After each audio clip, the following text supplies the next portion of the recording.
Tonight, when the sun goes down, you are going to perform a small, mindless ritual. You'll walk into a room, reach your hand out, and flip a plastic switch. Instantly, artificial light will flood the space, but for 99.9% of human history, that switch did not exist. When the sun went down, the world didn't just get dim. It went completely black, dark so thick and absolute you literally couldn't see your own hand in front of your face. And modern humans have almost completely forgotten what this feels like. But for over 300,000 years, every single one of your ancestors lived with this darkness. They spent roughly half of their entire waking and sleeping lives in near total darkness. They didn't have candles, they didn't have streetlights, and they didn't have phone screens. So, what did they actually do for all those hours? How did they survive in a world ruled by the dark? The answer changes everything we think we know about sleep and storytelling.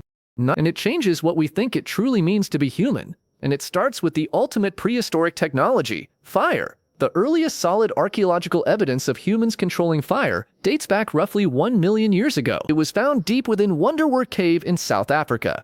But fire did far more than cook meat.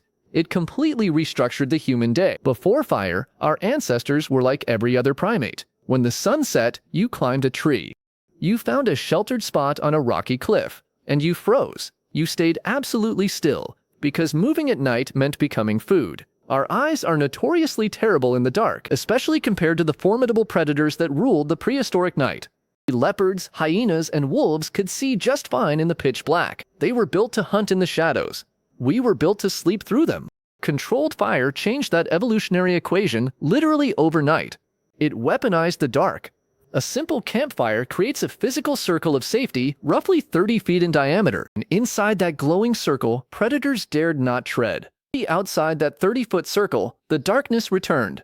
This was not an exaggeration. Anthropologists studying modern hunter-gatherer groups have documented this danger even today. Free people who wander away from the fire at night are significantly more exposed to predators. But here's what is truly fascinating. Fire didn't just protect humans at night, it gave them something they had never possessed before: extra hours. Before fire, the useful day ended abruptly at sunset. That meant maybe 12 hours of activity in summer, and as few as 8 in the freezing winters. Fire suddenly added 2 to 4 usable hours to every single day. And over thousands of generations, those extra hours fundamentally changed our species. In 2014, anthropologist Polly Weissner published a groundbreaking study. She spent years recording conversations among the Juhansi Bushmen of the Kalahari Desert. They were one of the last groups living something close to our original lifestyle. She discovered that during the day, about 80% of conversations were strictly practical. They talked about who was hunting where. They talked about which plants were ready to harvest. And they discussed logistical negotiations. Daytime talk was economic and logistical. Daytime talk was focused on survival. Daytime talk was work. But at night, around the crackling fire, everything changed. The entire character of human conversation underwent a massive metamorphosis. At night, 81% of conversations shifted entirely to storytelling. They told tales of people in distant lands.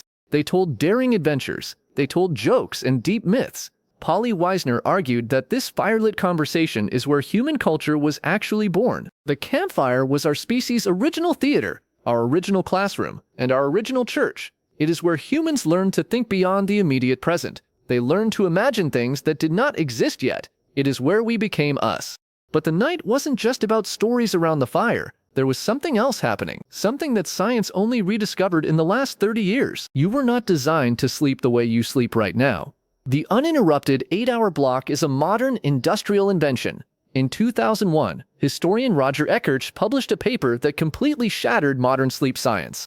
He had spent 16 years digging through ancient historical records. He found over 500 references spanning centuries. They appeared in prayer books, court records, diaries, and letters from ordinary people. They even appeared in the ancient lines of Homer's Odyssey. All of them described the exact same sleep structure: first sleep and second sleep. Before the industrial age, humans did not sleep in one continuous block. People went to bed shortly after sunset.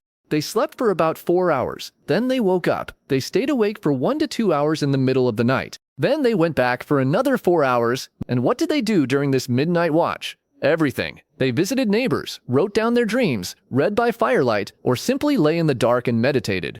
A doctor's manual from the 1500s explicitly advised patients that the best time to study and reflect was during the watch, the quiet hours between first and second sleep.